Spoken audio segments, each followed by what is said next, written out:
Covid event हुआ, ठीक है, कोविड हुआ, इतना चला, तो सिर्फ एक प्लैनेट ने नहीं किया या एक नक्षत्र ने किया, 4-5 प्लैनेट मिलके 4-5, इनफैक्ट उसमें सारे नक्षत्रों का जो कैलकुलेशन था वो बिल्कुल नेगेटिव आ रहा था, तब वो इवेंट हुआ।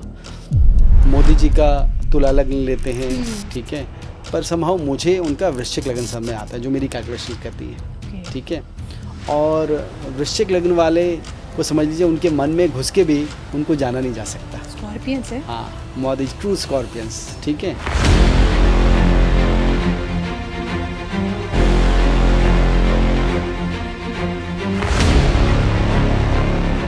वो देखो अभी 10 साल राजनीति को नहीं छोड़ने वाले, 10 सालों तक। हाँ, अभी 10 साल को नहीं छोड़ने वाले। अब वो पोस्ट पे रहे ना रहे वो एक अलग क्वेश्चन है, पर वो 10 साल राजनीति में है, एक्टिव राजनीति में।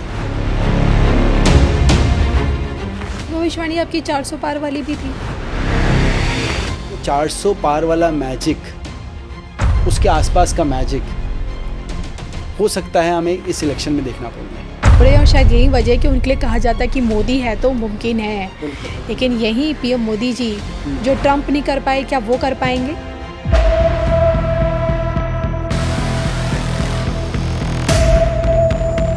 यूएस के पीछे वीज़ा की लाइन लगी रहती थी, वैसे इंडिया के पीछे वीज़ा की लाइन लगी रहेगी आने वाले 10-15 साल में। अगर आपस में इन्होंने लड़ाई शुरू कर दी फॉर द ऑयल और फॉर एनीथिंग रिसोर्सेज की, तो ये समाप्त होना शुरू हो जाएंगे। इनका डाउनफॉल का एक ही रीज़न रहेगा, खंड जो भारत था उसमें जो जो कंट्रीज थी वो सब सनातन की तरफ आएंगी और इंडिया से जुड़ेंगी।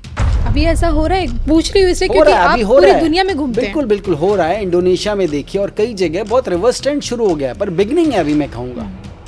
पर मुझे 26 एंड 27 में पीओके जो है पाकिस्तान के पास रहता हुआ नहीं दिखता। यानी कि जो युद्ध विराम लगा हुआ है अंत होगा पीओके की वापसी से। पीओके की वापसी से बिल्कुल बिल्कुल पीओके आएगा हमारे पास, ये तो भविष्यवाणी। आप देखिएगा पीएम मोदी के रहते रहते इस टेन्योर में पीओके हमारा पार्ट होगा।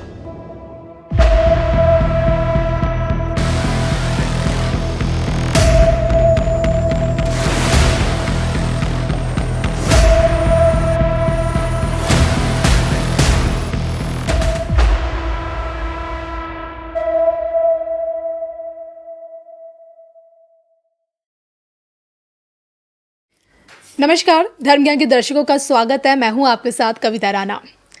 आज के हमारे मेहमान एक ऐसी वर्सेटाइल पर्सनालिटी जो ना सिर्फ नाड़ी एस्ट्रोलॉजर हैं बल्कि as a coach more than 72 countries में Nadi astrology number of students को पढ़ा चुके हैं और उनका अपना खुद का इंटरनेशनल इंस्टीट्यूट ऑफ नाड़ी एस्ट्रोलॉजी एंड वैदिक साइंस नाम का इंस्टीट्यूट है और दुनिया उन्हें एक नाड़ी एस्ट्रोलॉजर के तौर पे, वास्तु एक्सपर्ट के तौर पे, पाल्मिस्ट के तौर पे और एक कोच के तौर पे और एक स्पिरिचुअल हीलर के तौर पर भी जानती है।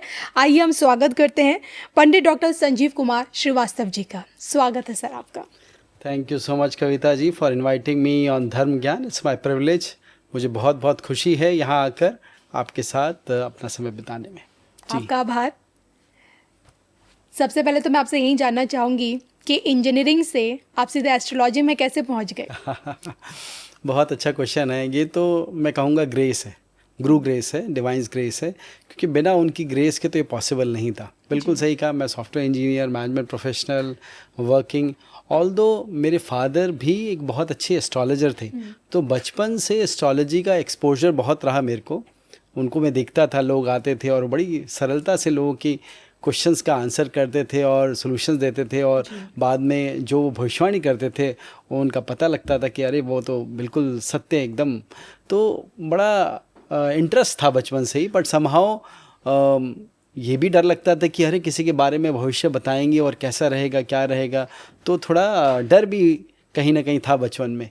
तो इंटरेस्ट हमेशा रहता था, पढ़ते रहते थे, एक्सप्लोर करते रहते थे। फिर समझ लीजिए कि गुरु कृपा से हमारे गुरुदेव हैं श्री श्री रविशंकर जी की, उनकी डायरेक्शन से एक भाई ग्लोबल ह्यूमैनिटेरियन है, पूरी दुनिया में उनका वर्चस्व है, उनको सब जानते हैं और वो पीस और सुदर्शन क्रिया सब जगह सिखाते हैं, उनके टीचर सिखाते हैं। I am also one of his teacher. तो देखिए मैं तो ये कहूँगा कि गुरु कृपा से, उनके आशीर्वाद से, उनकी ब्लेसिंग से ही मैं इस रास्ते पे आया। और बड़ी एक जिसे कहते हैं एक ड्रीम जिसे कहते हैं ना, ड्रीम कम ट्रू जिसे बात करते हैं, क्योंकि कभी एक्सपेक्ट नहीं किया था कि मैं कभी एस्ट्रोलॉजी करूँगा। हाँ, और एस्ट्रोलॉजी इस तरह फुल टाइम करूँगा। थोड़ा थोड़ा तो हम कॉलेज में और प्रोफेशन में करते रहते थे, बट इस तरह से लोगों को सिखाऊंगा पूरी दुनिया में, ये सब उनका आशीर्वाद है। मैं ये कहूँगा कि उनके आशीर्वाद से ही ये सब फलीभूत हो रहा है। जी, और शायद यही कारण है कि ये आपके गुरुजी का आशीर्वाद है, जो आज आप देखिए एक एस्ट्रोलॉजर की तरह आपकी पहचान नहीं है, बल्कि एक कोच की तरह, एक एजुकेटर के तौर पे आप नाड़ी एस्ट्रोलॉजी के ज़रिए लोगों के जीवन को बहुत सुंदर और सरल बनाने की कोशिश भी कर रहे हैं, और नंबर ऑफ स्टूडेंट्स को आप एजुकेट भी कर चुके हैं। लेकिन मैं आपसे जानना चाहूँगी, क्योंकि नाड़ी एस्ट्रोलॉजी मेरे लिए भी, मतलब मैं इसके बारे में कुछ नहीं जानती कि ये होती क्या है। वैदिक एस्ट्रोलॉजी समझ आती है, प्लैनेटरी मूवमेंट्स, गोचर, लेकिन नाड़ी एस्ट्रोलॉजी काम कैसे करती है हमारे भविष्य को बताने के लिए? बहुत अच्छा क्वेश्चन है, इस बारे में बताऊंगा। देखिए क्या है कि हमने वैदिक ज्योतिष सीखा है, सब देखा है, सुना है, समझा है। तो वैदिक ज्योतिष में क्या करते हैं, हम प्लैनेट्स देखते हैं, ठीक है, और देखते हैं किस घर में बैठा है, किसको एस्पेक्ट कर रहा है, क्या डिविजनल चार्ट में इसका कहाँ स्थिति है, किस डिग्री पे है, ये सब चीज़ें हम देखते हैं, एनालाइज करते हैं। तो ये एक वे ऑफ एनालिसिस हो गया, जिसमें मैं नहीं कहता, मेरे जितने दोस्त हैं, चाहे मैं दुनिया में बहुत लोगों से मिलता हूँ, पूछता हूँ कि भाई इसमें प्रिडिक्शन ज्ञान वैदिक ज्योतिष में ऋषि पराशर ने, महर्षि बृहस्पति ने ये पूरा लिखा है, और अगर देखा जाए तो ज्ञान इसमें बहुत अथाह है और बहुत ही अच्छा सुंदर ज्ञान है। पर मैं लोगों से पूछता हूँ, जो मेरे फेलो एस्ट्रोलॉजर्स होते हैं, चाहे वो जूनियर हुए, सीनियर हुए, लोगों को कहीं तो जनरेशन से एस्ट्रोलॉजी कर रहे हैं, कहीं को 30-40 साल हो गए। पूछता हूँ कि भाई इसमें एक्यूरेसी कितनी होती है, क्योंकि ये क्वेश्चन मेरे को बचपन से ही बॉदर करता था कहीं ना कहीं। तो कि भाई एक्यूरेसी, इतना एक्यूरेटली क्या जान सकते हैं हम किसी का फ्यूचर, कि एकदम 90-95%, 99% ऐसा हो सकता है क्या? तो जब इसमें मैंने खुद में वैदिक एस्ट्रोलॉजी पढ़ा, कई साल पढ़ा, और समझ में आया कि इसमें एक्यूरेसी तो कहीं ना कहीं 50-60% या उससे भी कम, उसके आसपास। हाँ, कुछ और विद्या को मिला लें, कोई जेमिनी मिला ले, कोई और चीज़ मिला ले, तो थोड़ा शायद और ज़्यादा एक्यूरेसी। पर सिर्फ वैदिक्स में हमारे जो फेलो लोग भी बोलते थे, जो कलीग्स भी बोलते थे, वो 60% से ऊपर नहीं जा पाते, कितनी प्रिडिक्शन करें। तो ये मेरे को अंदर ही अंदर खाया जाता था कि यार ऐसा क्यों है, वाई कांट वी प्रिडिक्ट बिल्कुल एकदम 95-99%, ऐसा क्यों नहीं प्रिडिक्ट कर सकते? तो समहाउ गुरु कृपा से, आशीर्वाद से ये विद्या प्राप्त हुई, और जहाँ बेसिकली नाड़ी एस्ट्रोलॉजी का लीनिएज ऐसा है कि उसमें 2 तरह की नाड़ियाँ हम ज़्यादातर समझते हैं, वैसे तो कई तरह की नाड़ियाँ, बट 2 तरह की लीनिएज हैं, एक अगस्त ऋषि की, एक भृगु ऋषि की। तो अगस्त ऋषि में हम देखते हैं कि थंब इम्प्रेशन, हाँ आपने सुना होगा, भाई थंब इम्प्रेशन दीजिए, और फिर वो ताड़पत्र या पत्तों में जाके देख के आपका लीफ निकालते हैं बेसिकली, और लीफ में सब बता देते हैं आपका पास्ट। इनफैक्ट वो पास्ट के लिए सबसे एक्यूरेट है, उसमें आपके स्पाउस का नाम, आपके पेरेंट्स का नाम, वो सब पता लग जाता है, ठीक है, और टाइम ऑफ बर्थ भी पता लग जाता है, ऐसा बोला जाता है। तो वो एक बार उसमें कहीं ना कहीं जब फ्यूचर प्रेडिक्शन की बात होती है, तो वो भी 60-70% के आसपास ही रहता है। ये गूगल में लोग रिसर्च करें, कि चाहे कई लोग हमारे पास आते हैं, पूछते हैं, तो ये पूरा रिसर्च और सोचा समझा हुआ जो मैं बोल रहा हूँ, वो डेटा है बेसिकली। तो फिर भी उसमें पूरा 90% तक नहीं जा पाता कहीं ना कहीं।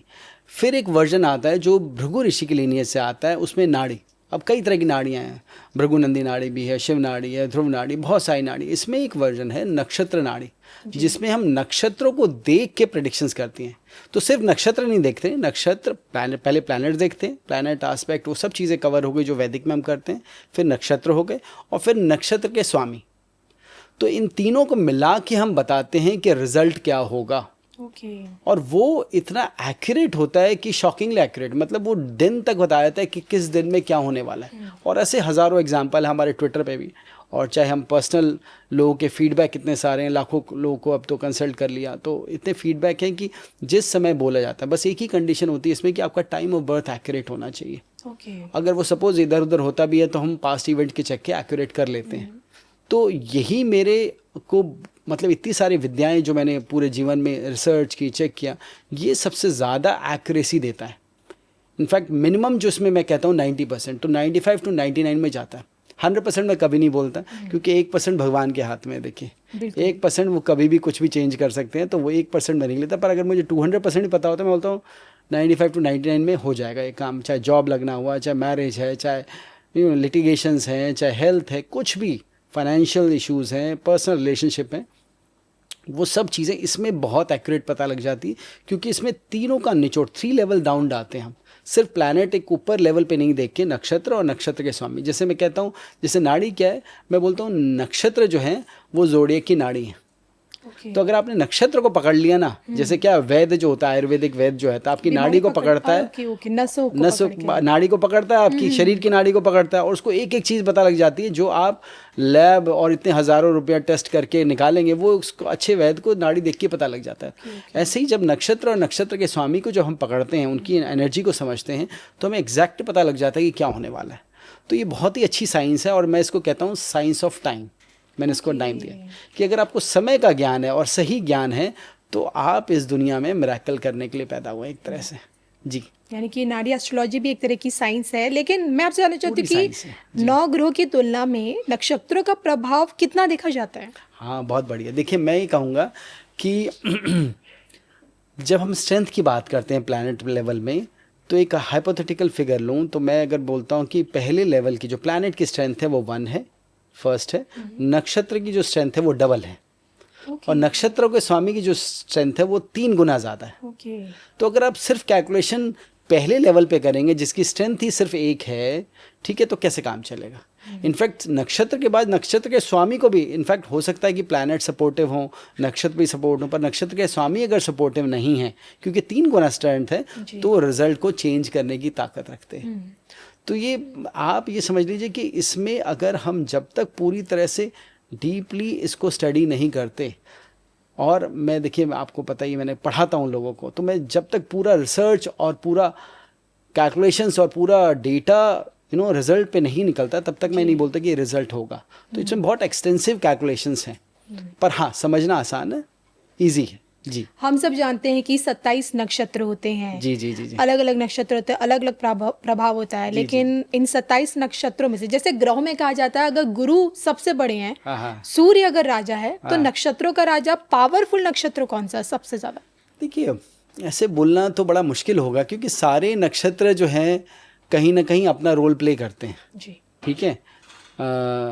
भाई, अश्विनी, भरणी, कृतिका से आप चूरे 27 नक्षत्र, सबका अपना अपना रोल है। तो ऐसा नहीं बोलूँगा पावरफुल कोई है या वीक कोई है। हाँ, कुछ नक्षत्र हैं जो आ जाते हैं तो आदमी को स्लगिश, जैसे भरणी है, या कुछ और 2 नक्षत्र हैं, कुछ नक्षत्र हैं, वो आदमी को थोड़ा सा ले बैक बना देते हैं। पर सिर्फ मून के नक्षत्र से हम नहीं बोल रहे, एक मन के स्तर पे आपके सारे जो 9 ग्रह हैं, उनके जो सारे नक्षत्र हैं और नक्षत्र के स्वामी हैं, उन सबको एनालाइज करें। ये नहीं कि हमने सिर्फ लग्न का नक्षत्र एनालाइज कर लिया या सिर्फ हमने मून का नक्षत्र कर लिया, उससे तो पता चलेगा, मे बी 25-30% पता चले।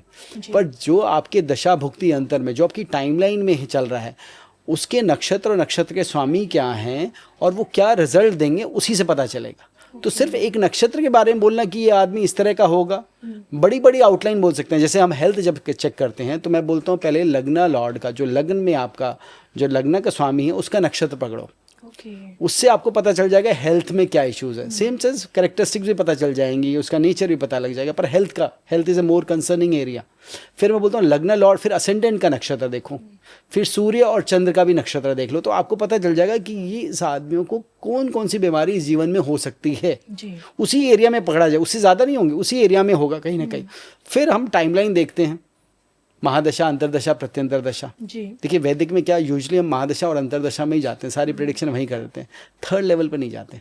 जबकि रिजल्ट जो मिलता है वो आपको अंतरदशा और प्रत्यंतर दशा से मिलता है, 2nd level and 3rd level. महादशा tells you the bigger picture, घर, घोड़ा, गाड़ी, ऐशो आराम, ये बताता है। अंतरदशा और प्रत्यंतर दशा बताता है अभी मेरे लाइफ में क्या चल रहा है, अभी मैं जॉब ढूंढ रहा हूँ, जॉब में डिस्कम्फर्ट है, रिलेशनशिप में डिस्कम्फर्ट है, रिलेशनशिप अच्छा चल रहा है, शादी होने वाली है, वो, और वो एग्जैक्टली प्रिसाइसली बता देता है। मतलब इतना एक्यूरेट है, तो मेरे को भी सरप्राइज होता है एट टाइम्स कि यार क्या, मतलब डेट चेंज हुई, आदमी का माइंड भी चेंज हो जाता है, और वो इवेंट भी होता है। तो it's such A surprising science, and I would say it's totally blessing कि मैं ये लोगों को सिखा पा रहा हूँ, बता पा रहा हूँ। जी, अब मुझे लगता है कि वी आर ऑल्सो ब्लेस्ड कि वैदिक एस्ट्रोलॉजी, नाड़ी एस्ट्रोलॉजी हमारे देश की परंपरा है, हमारे जी देश की, जी जी भारत जी की सबसे जी बड़ी जी जी विरासत है ये। बिल्कुल बिल्कुल। और अब देखिए ना, गोचर में जब हम देखते हैं कि गोचर तो चेंजेस होते हैं, सूर्य गोचर, मंगल का जी जी जी गोचर, जी। लेकिन इसी तरह नक्षत्रों का भी नक्षत्र परिवर्तन होता है। तो नक्षत्र परिवर्तन में किसका नक्षत्र परिवर्तन अमूमन इम्पोर्टेंट देखा जाता है? शनि का देखिए, नक्षत्र परिवर्तन, गुरु का, राहु केतु का? देखिए जो हमारे ऑब्वियसली जो हमारे जो हैवी वेट प्लैनेट्स हैं, जी। ठीक है, चाहे जुपिटर हो गए, शनि हो गए, इनके नक्षत्रों की अपनी वैल्यू तो है, ठीक है। ये परिवर्तन होंगे या जब ये चेंज होंगे, जो चेंजेस होते हैं तो लाइफ में और विश्व में बड़े इवेंट होते हैं। बट अगर मैं इसको इस तरह से बोलूं कि अगर हम नक्षत्रों को सिर्फ जो नक्षत्र परिवर्तन हो रहा है उसको कंसिडर करने के अलावा सारे जो नक्षत्र हो रहे हैं, सारे प्लैनेट्स के जो नक्षत्र परिवर्तन हो रहे हैं, उनको भी कंसिडर करेंगे तो रिजल्ट एक्यूरेट मिलेगा। जैसे कोविड इवेंट हुआ, ठीक है, कोविड हुआ, इतना चला, तो सिर्फ एक प्लैनेट ने नहीं किया या एक नक्षत्र ने किया, 4-5 प्लैनेट मिलके 4-5, इनफैक्ट उसमें सारे नक्षत्रों का जो कैलकुलेशन था वो बिल्कुल नेगेटिव आ रहा था, तब वो इवेंट हुआ। तो कभी भी एक प्लैनेट या एक नक्षत्र के नेगेटिव या पॉजिटिव होने से रिजल्ट नहीं मिलता। अगर कोई बड़ा चीज़ होना है, छोटे मोटे इवेंट हो सकते हैं, पर बड़ी चीज़ होनी है तो उसमें कम से कम 3-4 प्लैनेट का, हमारे में रूल भी एक हम बोलते हैं, combinations of planet and houses gives you the result. तो अगर कई सारे प्लैनेट और हाउसेस, नक्षत्र मिलते हैं, प्लैनेट्स मिलते हैं, नक्षत्र मिलते हैं, हाउसेस मिलते हैं, तब जाके जीवन में या बड़े लेवल पे देश में या दुनिया में, विश्व में कुछ चेंजेस आते हैं। जी। अभी हाल ही में, और हम इसमें ये भी मैं बोलूँगा कि हम देखो, वैदिक में हम देखते हैं ये नाड़ी में नक्षत्र देखने का तरीका ट्रांजिट्स में थोड़ा डिफरेंट है। तो जैसे इंडिविजुअल की मैं बात करूं, तो अगर इंडिविजुअल में ऐसा है कि सपोज हम वैदिक में बोलते हैं कि भाई मून से आप काउंट करो, ठीक है, मून से देखो कहाँ ट्रांजिट में है, कौन सा राशि है, जैसे अभी सूर्य ग्रहण है तो उसका कैसे क्या क्या इम्पैक्ट पड़ेगा, मून से काउंट करेंगे। नाड़ी में मैं ऐसा बोलता हूँ, समझता हूँ, प्रैक्टिस करता हूँ और कराता हूँ, और जो रिजल्ट देखते हैं, क्योंकि मून से जब हम ट्रांजिट्स में देखते हैं कई बार रिजल्ट मिलते हैं, कई बार नहीं मिलते, 50-60% रिजल्ट मिलते हैं, 100% रिजल्ट नहीं मिलते कि वो कैसा असर करेगा, ठीक है। पर नाड़ी में बोलता हूँ जैसा आपके चार्ट में जैसी एनर्जीज़ हैं, प्लैनेट, नक्षत्र, स्वामी की जैसी एनर्जीज़ हैं, जब वो ट्रांजिट में आते हैं तो आपको अपने चार्ट की एनर्जीज़ ही देखनी है कि वो जब ट्रांजिट में आया, लग्न में आया, 7th हाउस में आया, 10th हाउस में आया, तो उस एनर्जी में क्या बोलता है। अगर उसमें 6-8-12, 7-8-12 या कुछ नेगेटिव एनर्जीज़ हैं, नेगेटिव कॉम्बिनेशंस हैं, तो आपको वो 10वें घर में या पहले घर में, जहाँ पर भी वो प्लैनेट होगा आज की स्थिति में, वो असर करेगा। तो जैसा आपके चार्ट में जो स्थिति होती है, ट्रांजिट में भी वही असर करता है, कोई और असर नहीं करता। तो ये बड़ी यूनिक फाइंडिंग है, इसको मुझे नहीं लगता दुनिया में कोई लोग पढ़ाते हैं या करते हैं। ये मेरी खुद की रिसर्च है, प्रैक्टिस है, और मैं देखता हूँ ये ऐसे बहुत सही काम करता है, बहुत सटीक काम करता है। तो अभी क्या भविष्य में कुछ ऐसा नक्षत्र परिवर्तन देख रहे हैं, कोई बड़ा, चाहे वो शनि का हो, गुरु का हो, राहु केतु, किसी भी ग्रह का हो, जो कुछ बड़ा परिवर्तन ला सकता है? देखिए, अब भविष्य को इस तरह से मैं देखूंगा कि भविष्य तो बहुत कुछ, हाँ, महीनों और सालों का बात करता हूँ। तो अगर मैं आने वाले कुछ महीनों की बात करूं तो भाई चंद्र ग्रहण भी है, सूर्य ग्रहण भी है, और ये ग्रहणों का होना इस टाइम में बहुत शुभ तो नहीं है, ठीक है। बहुत सारी मुझे नेचुरल कैलेमिटीज़ कह लीजिए, चाहे तो हमारे वेस्ट बंगाल साइड में कह लीजिए, उड़ीसा साइड में कह लीजिए, चक्रवात हैं, चाहे नॉर्थ में बहुत सारा मुझे कैलेमिटीज़ काफ़ी दिखती हैं, ठीक है। उन पे तो जलवायु पे, पर्यावरण पे बहुत असर पड़ने वाला है आने वाले टाइम में, थोड़ा इसके लिए हमें कॉशन रहना है। फिर जो मुझे लगता है पॉलिटिकल सिचुएशंस भी जो रहेंगे, उस पर हम बाद में बात करेंगे डिटेल में। पॉलिटिकल सिचुएशंस बड़ी उतार चढ़ाव में रहेंगी, और सेम एज फाइनेंशियल मार्केट में बोलूँगा, अगर कुछ महीने की बात करें तो फाइनेंशियल मार्केट में भी टर्मोइल रहेगा, स्टॉक मार्केट भी बहुत वॉलेटाइल रहेगा। ये बात अलग है कि हमारा आने वाला, अगर मैं 25 वर्ष बोलूँ, 25 साल, ठीक है, वो हम ऊपर की तरफ जाएंगे, मतलब पॉजिटिव ग्रोथ की तरफ जाएगा भारत, और भारत एक सुपर पावर बनने की कैपेबिलिटी रखता है और बनेगा। टाइम ज़रूर लगेगा पर बनेगा, ये बात मैंने लिखी हुई भी है, और ये होगी, सत्य होगी। भले ही हमें 2045, 46, 47 लग जाए, पर उसके लक्षण ही आपको 2035 से दिखने लग जाएंगे। अभी देखिए हम बोलते हैं पर वो बात नहीं है, ठीक है। हमें बहुत चीज़ों में बहुत सोचना पड़ता है, समझना पड़ता है, पर आज से 10 से 15 साल में, 35 से 40 में आपको वो दिख जाएगा कि भाई हम हैं, यानी कि आत्मनिर्भर भारत विकसित भारत बन हाँ, जाएगा, बन अभी हम जाएगा, अग्रसर ये हैं। बिल्कुल अग्रसर हो जाएगा। और 41 से लेकर जो 41 से लेकर 47 तक जो जर्नी चलेगी वो हमको विकसित पूरा बना देगा। ये मोदी जी का भी जो है सपना है। और मैं जब ज्योतिष कैलकुलेशन करता हूँ, और ये मैंने बहुत पहले, इनफैक्ट ये तो बाद में बात आई और चीज़ें हुई, मैंने बहुत पहले ही कैलकुलेशन करी हुई और ट्वीट भी किया हुआ है कि हम 41 से 47 तक में हम विकसित भारत होंगे, सनातन भारत होंगे, जहाँ पर सनातन संस्कृति को और विकसित भारत का एक अलग ही जलवा होगा, अलग ही सुपर पावर लेवल पे होंगे हम। धर्म ज्ञान के इस पॉडकास्ट में आपकी ये पहली भविष्यवाणी की शुरुआत तो हो चुकी है, और मैं अपने दर्शकों को ये ज़रूर बता दूं, अगर आप ट्विटर पर जाएंगे और वहाँ पे अगर आप सर्च करेंगे पंडित डॉक्टर संजीव कुमार श्रीवास्तव जी को, तो आपको बैक टू बैक एक प्रिडिक्शंस निकलती हुई नज़र आएंगी विद डेट्स के साथ कि इन्होंने किस डेट पे क्या भविष्यवाणी की थी और वो किस तरह से उस डेट पे जाके सत्य हुई, ट्रू हुई। और इसके नीचे जो लोगों के कमेंट्स है कि गुरुजी जो आपने कहा सटीक, सत्यता की कसौटी पर वो खरा उतरा। अब भविष्यवाणियों की अगर बात की जा रही है तो मैं सबसे पहले बात करूंगी देश के कर्मशील प्रधानमंत्री नरेंद्र मोदी जी की। इसी महीने बस कुछ ही दिनों बाद, आप कह लीजिए कि लगभग एक हफ्ते बाद मोदी जी का बर्थडे है, 17 सितंबर को। और देखिए हम हर कोई जानना चाहता है आपसे पीएम मोदी जी की नाड़ी एस्ट्रोलॉजी क्या कहती है। उनका जो आने वाला 76वां वर्ष है, अकॉर्डिंग टू नाड़ी एस्ट्रोलॉजी क्या कहता है, कितने चैलेंजेस अब उन्हें आगे फेस करने पड़ेंगे। देखिए मुझे ऐसा लगता है कि देखिए लोग मोदी जी का तुला लग्न लेते हैं, ठीक है, पर समहाउ मुझे उनका वृश्चिक लग्न समझ में आता है, जो मेरी कैलकुलेशंस कहती है, ठीक है। और वृश्चिक लग्न वाले को समझ लीजिए उनके मन में घुस के भी उनको जाना नहीं जा सकता। स्कॉर्पियंस है, हाँ, मोदी ट्रू स्कॉर्पियंस, ठीक है। उनके मन में ऐसा फेमस है वृश्चिक राशि के लिए कि भाई उनके मन के अंदर भी रह के आप उनके मन को नहीं जान सकते।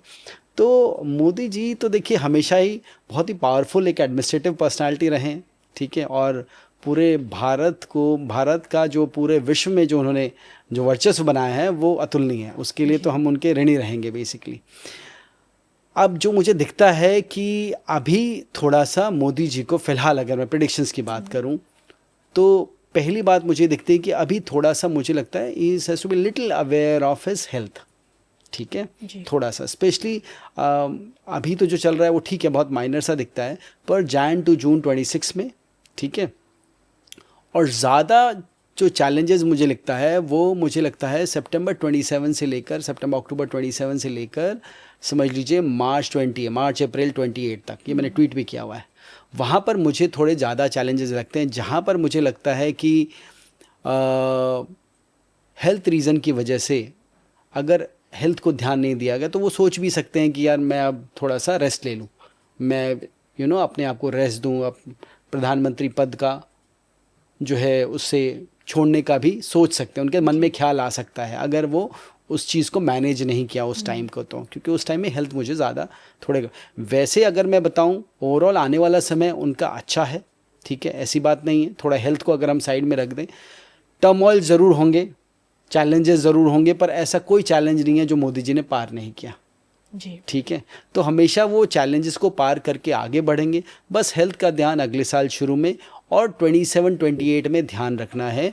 अगर वो हेल्थ के चैलेंज को स्पेशली 27 एंड 28 में पार कर लेते हैं तो आप समझ लीजिए वो पूरा अपना टेन्योर पार करेंगे। और मोदी जी की राहु की महादशा शुरू होगी 29 के बाद, नवंबर 29 के बाद, ठीक है। और राहु की महादशा उनकी मंगल की महादशा से भी ज़्यादा पावरफुल है। तो मुझे तो ऐसा लगता है कि ऐसा भी हो सकता है कि मोदी जी में कम बैक, ठीक है, वो वापस आ सकते हैं, ऐसे भी पॉसिबिलिटी हो सकती है। ऑल्दो बहुत कम ऐसा समझ में आता है, बट अगर वो नहीं है तो इक्वली पावरफुल पोजीशन पे होंगे। तो हम अगर वो अपनी सेहत का ध्यान रखेंगे और सेहत उनकी अगर 5 साल ठीक रहती है, आने वाले 4 साल में ठीक रहती है, तो मोदी जी 29 में आ जाएं, ये भी कोई बड़ी बात नहीं है। वापस एज ए प्राइम मिनिस्टर भी आ सकते हैं, कोई बड़ी बात नहीं है। या फिर दूसरा है प्रेसिडेंट, या फिर इक्वली पावरफुल कोई ऐसी पोजीशन हो जहाँ उनका स्टेटस बहुत पावरफुल हो चीज़ें। वो देखो अभी 10 साल राजनीति को नहीं छोड़ने वाले, 10 सालों तक। हाँ, अभी 10 साल को नहीं छोड़ने वाले। अब वो पोस्ट पे रहे ना रहे वो एक अलग क्वेश्चन है, पर वो 10 साल राजनीति में है, एक्टिव राजनीति में। ओके। ठीक है, तो समझ लीजिए कि अभी लोग अगर बोलें कि अरे, जैसे बहुत लोगों ने भविष्यवाणी की थी कि अभी 75 में छोड़ देंगे, ये हो जाएंगे, वो हो जाएंगे। हमने शुरू से ही बोला हुआ है, आज से नहीं 5 साल पहले से ही बोला हुआ है कि वो पूरा टेन्योर पूरा करेंगे। जब आए थे यहाँ पर तब भी बोला था, पिछले उसमें भी बोला था कि अगली बार पीएम बनेंगे ये और पूरा टेन्योर पूरा करेंगे। तो देखिए, भविष्यवाणी तो सारी पूरी हो रही है और हम कोई सरप्राइज़ नहीं कि मोदी जी एक बहुत ही सशक्त और पावरफुल पोजीशन में 29 के बाद भी रहें। लेकिन एक भविष्यवाणी आपकी 400 पार वाली भी थी। हाँ, 400 पार वाली भविष्यवाणी में हमने रिजल्ट आने से पहले थोड़ा उसको रिवाइज किया था, उसको कम किया था कि हमें लगा कि भाई ये तो पूरा नहीं होने वाला, जबकि आसार सब 400 ही का चल रहा था। और I think I would be the first one जिसने किया होगा इस टाइम में। और फिर लोगों ने, बहुत लोगों का व्यूज़ आया, कुछ लोगों ने किया होगा साथ में। मुझे लगता है कि वो 400 पार वाला मैजिक, उसके आसपास का मैजिक हो सकता है हमें इस इलेक्शन में देखना मिले। इस इलेक्शन में 400 पार तो नहीं मैं बोलता, उसके आसपास का, मतलब जो बीजेपी आज मेजॉरिटी में नहीं है वो मेजॉरिटी में आ जाए। ठीक है, अगली बार जो है मेजॉरिटी में आ जाए और विपक्ष जो है वो बिल्कुल धराशायी हो जाए। ओके। ऐसे पूरे चांसेस हैं।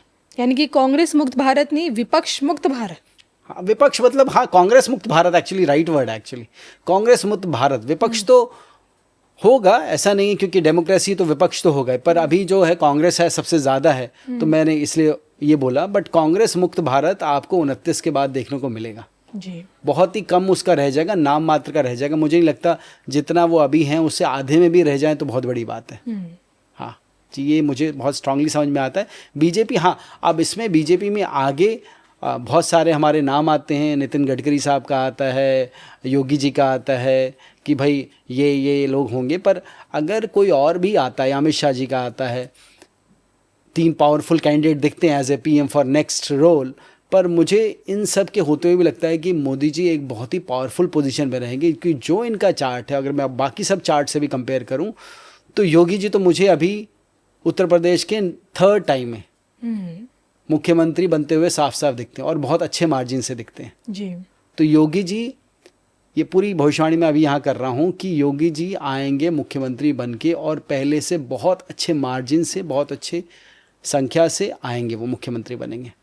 जहाँ तक और जो भी उनका योग दिखता है एज ए पीएम कह लीजिए, लोग टारगेट करते हैं, या मैं एज ए पीएम नहीं बोलूँगा, मैं ऐसे बोलूँगा एक अच्छा और मुख्यमंत्री से भी और अच्छा, जिसे कहते हैं ऑब्वियसली पीएम या कोई और इसे इक्विवेलेंट जो कहते हैं, वो मुझे 32-33 के बाद दिखता है। ओके।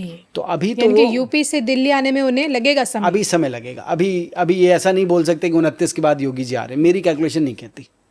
ठीक है, आए तो बहुत अच्छी बात है, एक सनातन का सिपाही और इतने बढ़िया हैं, पर मुझे उनकी संभावना अभी नहीं, जो ग्रह नक्षत्र बता रहे हूँ मुझे अभी नहीं लगती, उनको अभी टाइम लगेगा। मैंने 2014 से लेके अब तक जितना पीएम मोदी जी के अब तक के टेन्योर को डीपली स्टडी किया, तो मैंने देखा है जिसने पीएम मोदी को गिराने की कोशिश की है वो खुद गिर जाते हैं। बिल्कुल। मैं आपसे जानना चाहती हूँ इसके पीछे का क्या रीज़न है? पीएम मोदी की कुंडली में ऐसा क्या है कि उनके शत्रु उनके आगे टिक नहीं पाते हैं?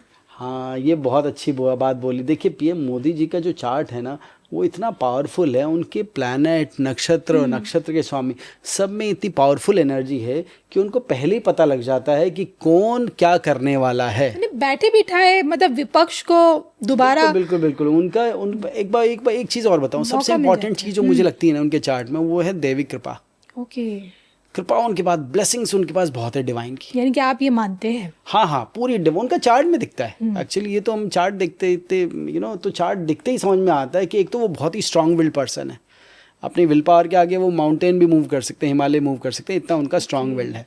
दूसरा, जो कि उनके पूरे जर्नी से भी दिखता है, दूसरा उनके पास डिवाइन ग्रेस बहुत है और मुझे लगता है उसकी बढ़ोतरी होनी, कमी नहीं होनी। तो डिवाइन ग्रेस उनके भी इतना है कि उनको पहले ही पता चीज़ें लग जाती हैं कि कहाँ क्या घटित होने वाला है। ये is a very strong intuition बहुत अच्छा है उनका, इंटेलेक्ट, उनका बुद्ध बहुत अच्छा है, उनके सारे ग्रह इतने अच्छे हैं ना कि मैं क्या बताऊँ आपको। सिर्फ शुक्र और मून में हल्का सा अफ्लिक्शन है, ठीक है, थोड़ा सा हल्का सा अफ्लिक्शन मैं बोलूँगा, बट वो भी एक कह लीजिए कोई पॉजिटिविटी ही देता है कहीं ना कहीं चीज़ों को देख के। तो भाई जैसे उनकी मैरिड लाइफ रही या जैसा भी रहा, तो शुक्र में थोड़ा सा अफ्लिक्शन है उसकी वजह से, जैसा भी रहा, पर वो तो योगी रहें और चीज़ें रहें। तो मुझे ऐसा लगता है कि उनके चार्ट में सिर्फ एक कॉम्बिनेशन है, इतने सारे कॉम्बिनेशंस हैं जो उनके शत्रु जो है उनका विजय पाना असंभव है। और स्पेशली जब राहु की महादशा आ जाएगी 2029 में नवंबर के बाद, देखिए तो उनको पार पाना ही बड़ा मुश्किल हो जाएगा। बिल्कुल अभी जो टाइम चल रहा है ये 26-27 ये सब भी आएंगे, चैलेंजेस आएंगे, बट हिल ओवर का। ओके ठीक है, मैंने एक हेल्थ का बता दिया, वही एक मुझे पॉइंट लगता है जो कि मोदी जी को अभी भी थोड़ा ध्यान देना चाहिए, अगले साल शुरू में भी और 27 एंड 28 बिगनिंग में भी, फर्स्ट सेकंड क्वार्टर में। ये दिखता है कि हेल्थ पे अगर ध्यान रखेंगे तो लंबे समय तक देश की सेवा कर पाएंगे। लंबी रेस के घोड़े, और शायद यही वजह है कि उनके लिए कहा जाता है कि मोदी है तो मुमकिन है। बिल्कुल। लेकिन यही पीएम मोदी जी जो ट्रंप नहीं कर पाए, क्या वो कर पाएंगे? Modi ji will play vital role, ये मुझे समझ में आता है। मैंने अभी एक प्रश्न ज्योतिष से भी देखा तो मुझे समझ में आता है कि अगले साल जून के बाद से कुछ अच्छी पॉजिटिविटी आएगी, जून 2026 के बाद से।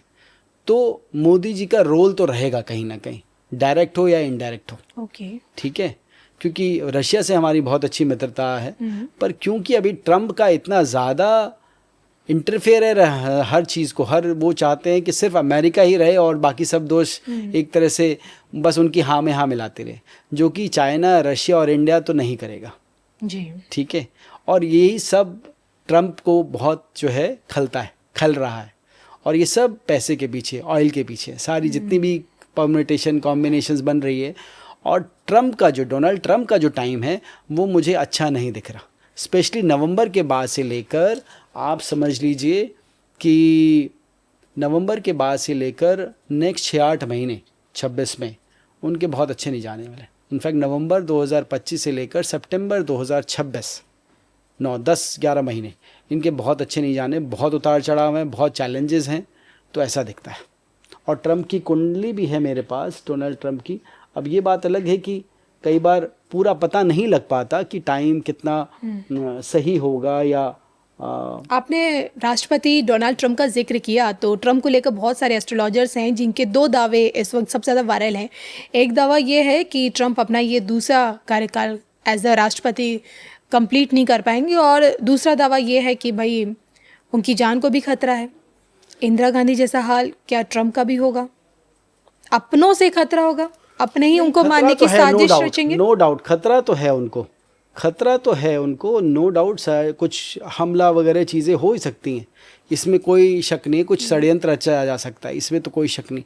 पर जहाँ तक बात की आप पूरा कर पाएंगे नहीं कर पाएंगे, उसके लिए मैं ये बोलूँगा कि उनको चैलेंजेस तो बहुत आने वाले हैं अभी, ठीक है, बट सम हाउ वो ऊपर नीचे करके फिनिश कर पाएंगे टर्म। मैं ऐसा नहीं बोलूँगा कि ही विल गेट कहीं उनका भगवान न करे कुछ, हाँ कुछ ऐसा हो जाए, ऐसी भविष्यवाणी मैं नहीं करूँगा, ना मुझे समझ में आता है ऐसा। मुझे लगता है चैलेंजेस आएंगे, अटेम्प्ट्स होंगे, but he will complete his tenure. But हाँ, कितना मिजरेबल होगा ये क्वेश्चन मार्क है।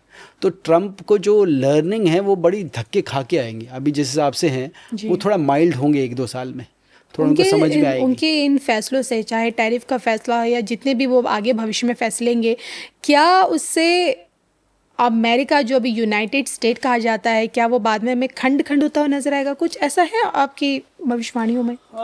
खंड तो नहीं, पर खंड तो मुझे समझ में नहीं आता, मैं देखूंगा और करूंगा अगर आपने क्वेश्चन पूछा। पर मुझे जो मेरे को समझ में आता है, खंड तो नहीं समझ में आता, पर हाँ जो यूएस का वर्चस्व है वो आने वाले 10 साल में बहुत कम हो जाएगा, स्पेशली नेक्स्ट साल 5 साल में भी बहुत जो है डाउन टर्न जिसे चलेगा इसका। जो आज जो उसने बना रखी है अपनी पकड़, वो पकड़ नहीं बनेगी और बहुत दिक्कत होने वाली है ट्रंप एडमिनिस्ट्रेशन को और ट्रंप को इस चीज़ को लेके। स्पेशली जो नेक्स्ट 2 ईयर्स हैं वो बहुत वॉलेटाइल और बहुत इंस्टेबिलिटी वाले रहने वाले हैं, स्पेशली जो मैंने ये अभी कुछ 10-11 महीने बोले ये। तो अपनी गलतियों से ट्रंप सीखेंगे, अपनी गलतियों से सीखेंगे और शायद कुछ सुधार करने की कोशिश करें, पर तब तक समय बहुत लेट हो चुका होगा, उनके जाने का समय आ जाएगा and he will not be appreciated as a great like he is a great leader और ग्रेट प्राइम मिनिस्टर, और ही हैज सेड कि भाई हम चलो अमेरिका को वापस ग्रेट बनाते हैं, तो वो काम वो नहीं कर पा रहे और ना कर पाएंगे, वो मुझे बिल्कुल समझ में आता है। और यूएस की हिस्ट्री देखो ऐसी रही है कि वो बहुत टुकड़ों टुकड़ों से जुड़ा है, तो वापस टुकड़ों से ऐसे मुझे नहीं लगता कि बनेगा। पर हाँ, कमज़ोर या वीक या जिस तरह से लोग यूएस को देखते थे और जहाँ जाते थे, तो जैसे यूएस के पीछे वीज़ा की लाइन लगी रहती थी, वैसे इंडिया के पीछे वीज़ा की लाइन लगी रहेगी आने वाले 10-15 साल में। यही मेरा आपसे सवाल है कि आने वाले 10 to 15 ईयर्स में टॉप थ्री पावरफुल कंट्रीज़ में आप किन्हें देखते हैं? देखिए, डेफिनेटली टॉप 3 पावरफुल में इंडिया है ही, ठीक है, रशिया है और चाइना है। ओके, ठीक है, तो अगर मैं क्रोनोलॉजिकल ऑर्डर में कहूँ तो चाइना कहीं भी सेकंड प्लेस तो है ही है। ठीक है, चाइना को हमें सरपास करने के लिए टाइम लगेगा थोड़ा, पर हम कर पाएंगे। ठीक है, तो टॉप 3 में चाइना, रशिया, इंडिया। ओके, ठीक है, ये मुझे समझ में आता है बिल्कुल। यहाँ मैं बात करना चाहूँगी, आपसे जानना चाहूँगी, खाड़ी देशों के साथ भारत के संबंध कैसे रहने वाले हैं, गल्फ कंट्रीज़ के साथ? गल्फ़ कंट्रीज़ के साथ, हाँ, गल्फ़ कंट्रीज़ में देखिए संबंध अच्छे रहने वाले हैं। ठीक है, पर देखिए वहाँ पर सबसे ज़्यादा चीज़ क्या है? ऑयल। यस, ऑयल की वजह से, तो अभी तो ऑयल बहुत है, पर जब ये ऑयल ख़त्म होने की कगार पे आएगा, जो थोड़ा टाइम लगेगा, पर मुझे लगता है कि कई कई जगह लोग अभी भी जो है नए नए एवेन्यूज़ खोजे जा रहे हैं जहाँ से ऑयल निकाला जाए। कुछ जगह सैचुरेशन हो रहा है, कुछ चीज़ें हो रही हैं, ऐसा सुनने में आया। तो मुझे ऐसा लगता है कि आने वाले 20 साल तक तो मुझे बहुत पॉजिटिव दिखता है। ठीक है, बट उसके बाद गल्फ़ का डाउन टर्न कहीं ना कहीं दिखता है, कुछ कंट्रीज़ का तो दिखता है। ठीक है, आने वाले 20-25 साल मैक्सिमम समझ लीजिए, पर उसके बाद कहीं ना कहीं ये जो आपस में कहीं अगर आपस में देखिए इनका डाउन टर्न कैसे आएगा, ये आपस में अगर लड़ने लग जाएंगे, तो अगर आपस में इन्होंने लड़ाई शुरू कर दी फॉर द ऑयल और फॉर एनीथिंग रिसोर्सेज के लिए, तो ये समाप्त होना शुरू हो जाएंगे। इनका डाउनफॉल का एक ही रीज़न रहेगा। बाकी मुझे लगता है अभी प्रोग्रेस करेगी, आने वाले 20-25 साल अच्छे हैं, इंडिया के संबंध अच्छे रहेंगे। हाँ, कुछ कैलेमिटीज़ या नेचुरल कैलेमिटीज़ के लिए उनको थोड़ा अवेयर रहना पड़ेगा आगे, जैसे अभी हुआ था कुछ टाइम पहले, पूरा पानी भर गया था दुबई में, तो ऐसे ऐसे आने वाले टाइम में भी घटनाएं दिखती हैं जो कि हो सकती हैं, तो उनके लिए उनको प्रिपेयर रहना पड़ेगा। आपकी भविष्यवाणियों में हिंदू राष्ट्र भी मिलता है, ट्विटर पे मिलता है। बिल्कुल मिलता है। हिंदू राष्ट्र पॉसिबल कैसे है, और आप भविष्यवाणी कर रहे हैं कि भारत हिंदू राष्ट्र बनेगा? देखिए, मैं हिंदू राष्ट्र की जगह मैं ये बोलूँगा, आई थिंक वहाँ थोड़ा सा मुझे ये करना पड़ेगा कि सनातन राष्ट्र मैं कहूँगा। मेरा कहने का तात्पर्य यह है कि हिंदू राष्ट्र मतलब जहाँ सनातन देखिए हर धर्म को एक्सेप्ट करता है जी, चाहे वो ईसाई हो, चाहे वो मुस्लिम हो, ठीक है, चाहे वो कोई भी रिलीजन, जैन हो, सिख हो, सबको एक्सेप्ट करता है। तो ये सनातन राष्ट्र इस तरह से है कि जहाँ पर हिंदू तो जो अभी बहुत ही हिंदू दब गया है, वो हिंदू मेजॉरिटी में इन द सेंस कि उसको अपने आप को हिंदू कहने में शर्म नहीं आएगी। हिंदू आज भी गर्वित है, पर कहीं ना कहीं ये जो कुछ प्रथाएं चल गई या कुछ टाइमलाइन चल गई जहाँ हिंदू बड़ा दब सा गया, बैठ सा गया, आगे आने में उसको घबराहट होने लग गई, एक लीडरशिप वाली पोजीशन नहीं रही उसकी पूरे विश्व में अगर देखा जाए। हाँ, मोदी जी के आने से 2014 से बहुत चेंजेस हुए हैं, राइट। तो ये सनातन जो राष्ट्र में कहूँगा उसकी रचना है, और जिसमें जैसे अभी भी जो कहते हैं चाइना में अगर आप जाइए, हर चीज़ चाइनीज़ लैंग्वेज में होती है। हमारे यहाँ बहुत जगह नहीं है, पर बहुत जगह नहीं है, ठीक है। तो वहाँ हर चीज़ आपको, सब चीज़ ऑब्वियसली हमारी लोकल लैंग्वेजेस हैं, उनका सब चीज़ों का महत्व है, बट जो एक सनातन संस्कृति की बात कही, जो एक हमारी हिंदू भाषी की बात कही, जो हमारे पहनावे की बात कही, वो अब लोग अप्रिशिएट करना शुरू कर रहे हैं। ओके। तो ये एक जो देखिए आज से अगर कई सौ साल पहले जाया जाए, मुगलों से पहले जाया जाए, तो हमारी संस्कृति का एक पीक टाइम, सोने की चिड़िया जो बोला जाता था, पीक टाइम था। तो वो पीक टाइम हमारा आएगा जहाँ पर इस सनातन संस्कृति को हर धर्म अपनाएगा। That is the key thing. Okay. तो कन्वर्जन जो हिंदू से मुस्लिम्स में कन्वर्जन हो रहे हैं वो आप देखिएगा घर वापसी बहुत ज़ोर से होगी। इनफैक्ट कई लोग जो ओरिजिनली पैदा हुए मुस्लिम्स में या क्रिश्चियंस में, उनको लगेगा नहीं यार ये रिलीजन है जिसको जो सबको ओपन हाथ से लेता है, गले लगाता है, तो वो लोग आएंगे। ये रिवर्स ट्रेंड शुरू हो जाएगा। बल्कि यानी कि आपका मतलब है कि रेस्ट ऑफ द जो कंट्रीज हैं दुनिया के अन्य इंडिया में अलग अलग कंट्रीज भी वो और सनातन इंडिया को हाँ सनातन को अपनाएगी। आप तो जो देखिए अखंड जो हमारा राष्ट्र था, अखंड जो भारत था, उसमें जो जो कंट्रीज थी वो सब सनातन की तरफ आएंगी और इंडिया से जुड़ेंगी। अभी ऐसा हो रहा है, पूछ रही हूँ इससे हो क्योंकि रहा है, आप अभी हो पूरी रहा है, दुनिया में घूमते हैं। बिल्कुल बिल्कुल हो रहा है। इंडोनेशिया में देखिए और कई जगह बहुत रिवर्स ट्रेंड शुरू हो गया है, पर बिगनिंग है अभी मैं कहूँगा। पर ये आने वाले 15 से 20 साल में आप देखिएगा बहुत ओपनली आ जाएगा और लोग सनातन को अपनाएंगे, खुशी से अपनाएंगे। तो एक सनातन का उद्गार जो कहते हैं विजय घोष, या जिसे कहते हैं कि पूरा एक रिवाइवल जिसे कहते हैं, वो आने वाले टाइम में आपको 15 से 20 साल में दिखेगा। अभी ये चालू हो गया, पर देखिए पूरी कंट्रीज़ का होना, अभी कन्वर्जन या जो कह लीजिए वो रुकेगा, जो हमारा हिंदू से अदर उसमें होता है वो रुकेगा। जो घर वापसी होगी उसके बाद बहुत सारे लोग जो अलग अलग कंट्रीज़ में हैं, अलग अलग रीजन को मानते हैं, वो लोग आएंगे। इनफैक्ट मैं कई लोगों से मिला जो बहुत अप्रिशिएट करते हैं हिंदू ट्रेडिशंस को और सनातन ट्रेडिशंस को, और दे वांट टू। और कई लोग तो ऐसे मिले जो मुस्लिम्स थे, बाय बर्थ मुस्लिम से, और कन्वर्ट हुए हैं। ओके आपकी क्लासेस में विदेशी बच्चों की, स्टूडेंट्स की संख्या बढ़ रही है नहीं बढ़ रही, मैं ये जानना चाहूँगी। देखिए मैं तो पूरे 70 से ज़्यादा कंट्रीज़ में पढ़ाता हूँ, और मैं आप समझ लीजिए मेरे स्टूडेंट्स मुस्लिम भी हैं, क्रिश्चियंस भी हैं, हिंदू भी हैं, और हर तरह के। तो यानी कि आपका कहना है कि इस्लाम में भी जो मुस्लिम्स हैं वो फॉलो करते हैं नाड़ी एस्ट्रोलॉजी को? देखिए ज्योतिष तो हर जगह फॉलो होता है, पर इस्लाम में अगर देखा जाए तो वहाँ उसको बाध्य माना गया, मतलब उसको मना किया गया है। पर ऐसा नहीं है, इस्लामिक स्कॉलर्स भी कई ज्योतिषी हुए हैं। इस्लामिक स्कॉलर उनकी पद्धति भले ही डिफरेंट, वो तारों को देख के, सितारों को देख के, तारों को देख के गणना करते थे, सेम एज नक्षत्र जो हम कहते हैं ना। वो तो नाड़ी एस्ट्रोलॉजी एक अगर अलग डिफरेंट अलग फॉर्म में, इस्लाम में भी बहुत उनके कहीं ना कहीं कुछ बुक्स में भी है। ठीक है, ये मुझे खुद एक मुस्लिम भाई ने बताया कि उनके ग्रैंडफादर प्रैक्टिस करते थे, और वो जो कहते थे वो एग्जैक्ट डे वाइज करेक्ट होता था। मैंने कहा फिर वो नक्षत्र देखते होंगे, इसके अलावा और कोई दुनिया में पद्धति नहीं है जो एग्जैक्ट डे वाइज बता दे। बोले हाँ वो सितारे नक्षत्र देख के ही करते थे। तो पर वहाँ कहीं ना कहीं जो रिलीजियस सेंटिमेंट्स या कह लीजिए उसलिए वो लोग थोड़ा कम करते हैं ओपन में। बट आप समझ लीजिए कि मुस्लिम लेडीज़ हैं, चाहे बहुत सारे जो बिजनेसमैन हैं जो ओपन माइंडेड है, वो हमसे बहुत कंसल्टेशन लेते हैं, करते हैं। हम तो दुबई भी जाते हैं, पूरी दुनिया में घूमते हैं, तो बहुत लोग करते हैं। ऐसा नहीं है, वो ऐसे टूल यूज़ करते हैं। जीपीएस देखिए, एस्ट्रोलॉजी क्या है? GPS, it's a tool to enhance your the quality and productivity of your life. तो वो इसको यूज़ करते हैं, और सारे धर्म में ज्योतिष का तो बोलबाला है। अलग अलग नाम हो सकते हैं, पर ज्योतिष का इंटरेस्ट हर धर्म के लोगों को है, और हर धर्म के लोग सीखते भी हैं। ओके जी जी जी।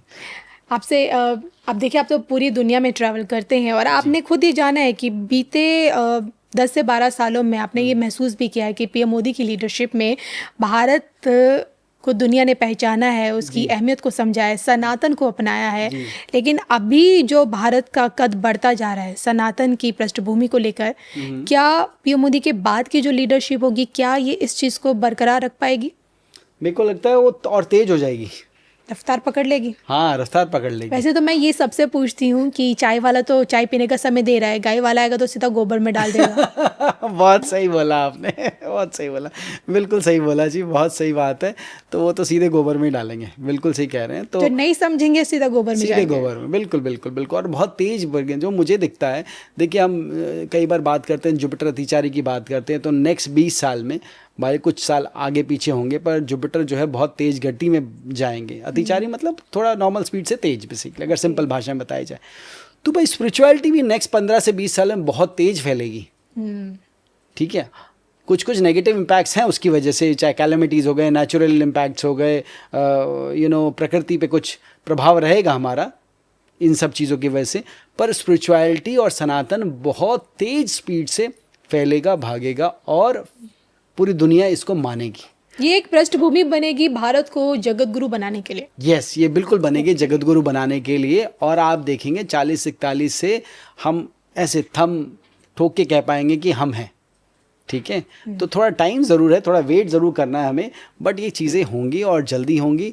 और सनातन, जैसे मैं कह ही रहा हूँ कि ये आने वाले टाइम में पूरा विश्व इसको स्वीकारेगा, पूरा विश्व इसकी तरफ अट्रैक्ट होगा। अभी भी हो रहा है, पर उस टाइम में बहुत खुले में होगा जिसे कहते हैं। जी। तो ये ज़रूर होगा, और सनातन को लोग जो हैं बहुत ही आदर और सद्भावना और अच्छी नज़र से देखेंगे, और इसका हर धर्म पे एक स्थान होगा, हर धर्म के लेवल पे स्थान होगा। देखिए, अभी अगर आप जाइए, दुबई जाइए, तो वहाँ मंदिर में भी सब तरह के देवी देवता हैं, जी। प्लस गुरु ग्रंथ साहब भी हैं।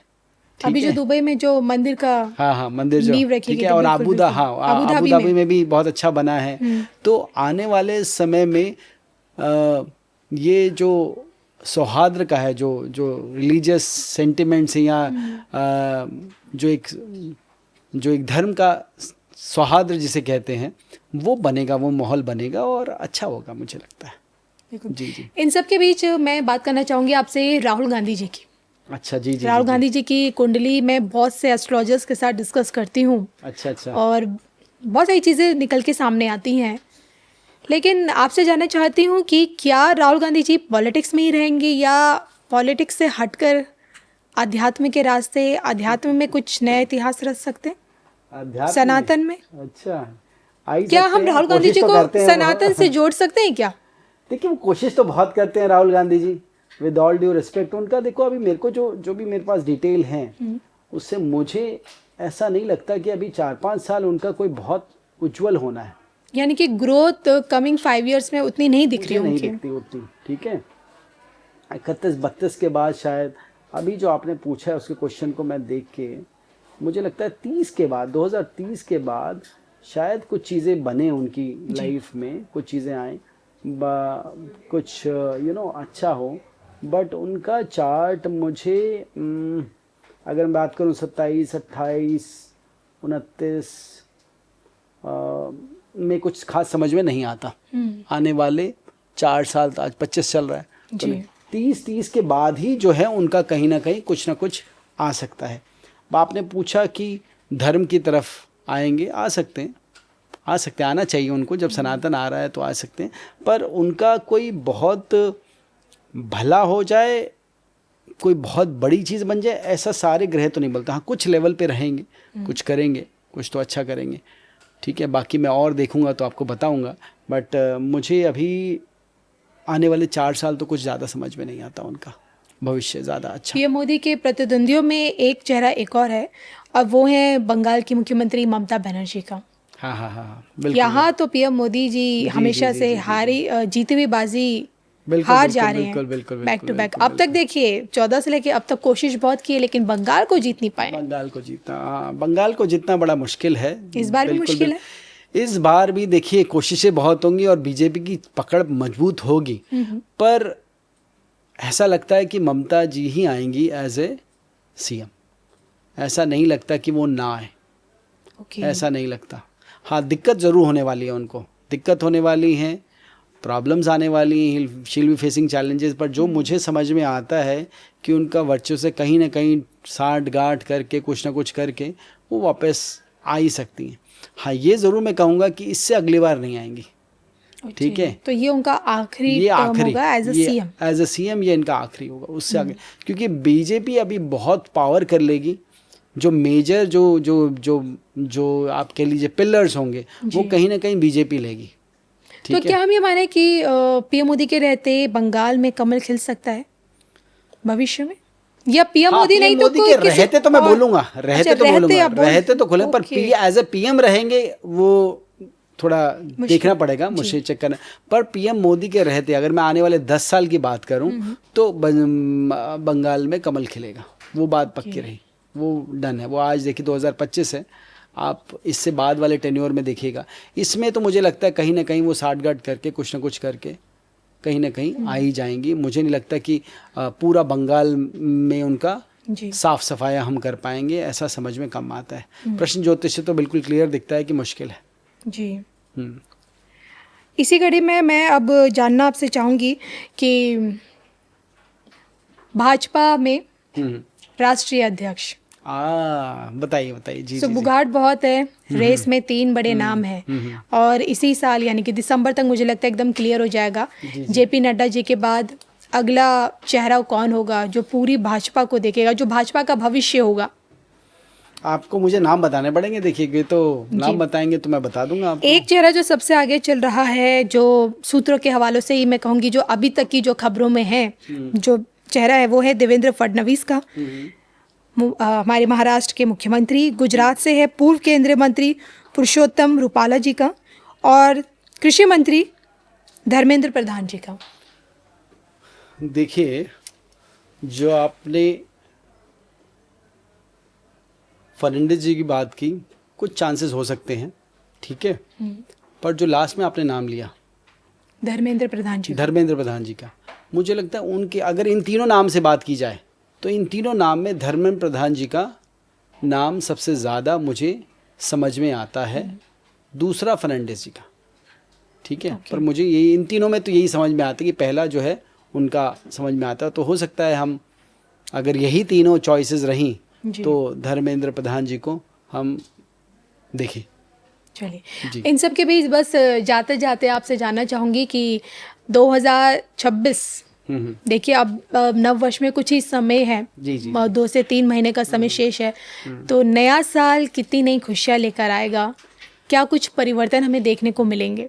देखिए, नया साल will begin with some challenges, जैसे मैंने बोला है कि 26 में, नहीं, आपसे पहले ये जानूंगी कि 25 की तुलना में 26 में भी क्या हमें कुछ इस जो अभी चीज़ें हो रही हैं, अप्रिय घटनाएं, दुर्घटनाएं, प्लेन क्रैश, तो नहीं बोलूँगा, प्लेन क्रैश वगैरह तो नहीं बोलूँगा, पर कहीं ना कहीं मुझे पाकिस्तान के साथ बहुत चैलेंजेस दिखते हैं। तो कहीं ना कहीं वॉर की सिचुएशन रहेगी 2026 में भी। 26 में शुरू में आपने कुछ ऑपरेशन सिंदूर की, पहलगाम हमले की पहले ही प्रेडिक्ट कर दी थी। एब्सोल्युटली परफेक्ट प्रेडिक्शन की थी, मतलब पहले प्रेडिक्शन इन द सेंस कि जब वो हमला हुआ था तो हमने देखा चार्ट में कि भाई इंडिया कब जवाब देगा, और हमने 24 तारीख को ट्वीट कर दिया था कि भाई फर्स्ट वीक में ऐसा जवाब मिलेगा कि पाकिस्तान याद रखेगा। और 5 तारीख को मैं दुबई था, 4-5 तारीख को, मैंने 5 तारीख को बोला था कि 5, 6, 7 इन तीनों दिन में कोई ऐसा जवाब मिलने वाला है इसको कि पाकिस्तान बिल्कुल हिल जाएगा, और 6 तारीख की रात में ही हो गया। तो ये तो हमारा वीडियो पड़ा हुआ है यूट्यूब चैनल पे। तो प्रेडिक्शंस तो एकदम जिसे कहते हैं स्पॉट ऑन थी। अभी हमें लगता है कि कुछ ना कुछ टेररिस्ट, कुछ ना कुछ लफड़ा ये फर्स्ट क्वार्टर में करेंगे 26 में, तो कुछ ना कुछ प्रॉब्लम होगी। और मुझे ऐसा लगता है 26 एंड या 27 में POK हमारे पास आ जाएगा, 28 तक ये इंटीग्रेट हो जाएगा, जो भी कह लीजिए, पर मुझे 26 एंड 27 में POK जो है पाकिस्तान के पास रहता हुआ नहीं दिखता। यानी कि जो युद्ध विराम लगा हुआ है, अंत होगा POK की वापसी से। POK की वापसी से, बिल्कुल बिल्कुल POK आएगा हमारे पास, ये तो भविष्यवाणी। आप देखिएगा PM मोदी के रहते रहते इस टेन्योर में POK हमारा पार्ट होगा।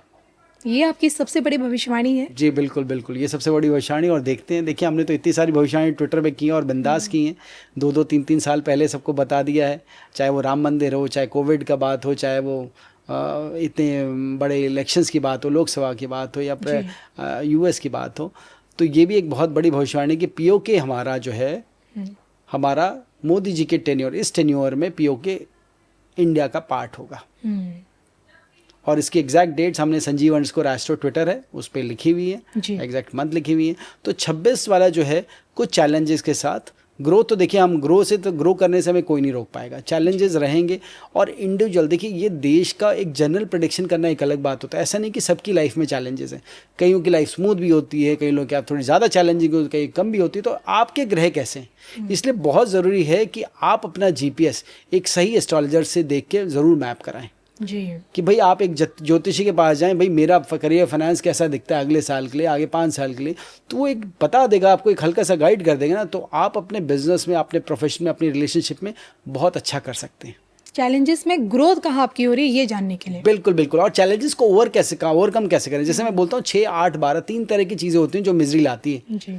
6 होता है डिजीज डेट लिटिगेशन, 8 होता है ऑब्स्टिकल, 12 होता है लॉसेस, 6 सेवा भी होता है, 8 योगा प्राणायाम पद्म साधना भी होता है, 12 में कहता हूँ ध्यान होता है, लंबा ध्यान, या मैं एडवांस कोर्स भी बोलता हूँ, ठीक है। तो मैं लोगों को बोलता हूँ थोड़ा ध्यान करिए, जब खुद ध्यान करिएगा तो फ़ायदा ज़्यादा होगा।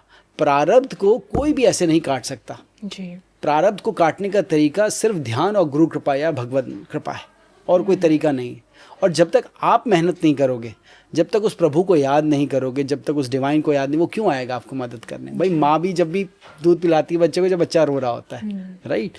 तो कहने का मतलब जब उसको याद करोगे तो 6 सेवा भी होता है, 8 योगा प्राणायाम और 12 ध्यान। तो अगर ये आप करते हैं तो अपनी लाइफ में मिजरीज को ओवरकम कर पाएंगे, आगे बढ़ पाएंगे।